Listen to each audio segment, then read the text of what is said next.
భద్రాద్రి కొత్తగూడెం జిల్లా పట్టణంలో కాంగ్రెస్ పార్టీ కార్యాలయాన్ని ఎమ్మెల్యే పోదం వీరయ్య ప్రారంభించారు.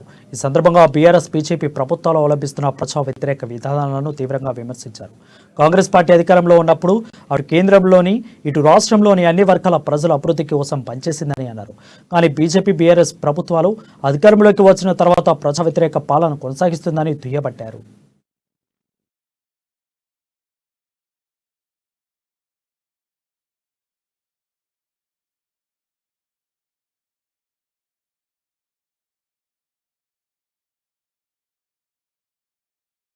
రైతులందరికీ 1,00,000 కోట్ల రూపాయలు రుణమాఫీ చేసి రైతు రుణమాఫీ చేసి ఇప్పుడు ఉన్నటువంటి బీజేపీ ప్రభుత్వం ఎవరికి మాఫీ చేస్తారా అంటే అదానికి, అంబానీకి, మరి పెద్ద కంపెనీలకు 1,00,000 కోట్ల రూపాయలు మాఫీ చేస్తారు.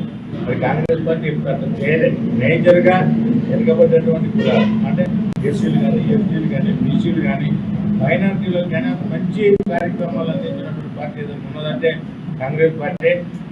ఆయనకు కూడా బాగా డబ్బులు ఎక్కువైనాయి.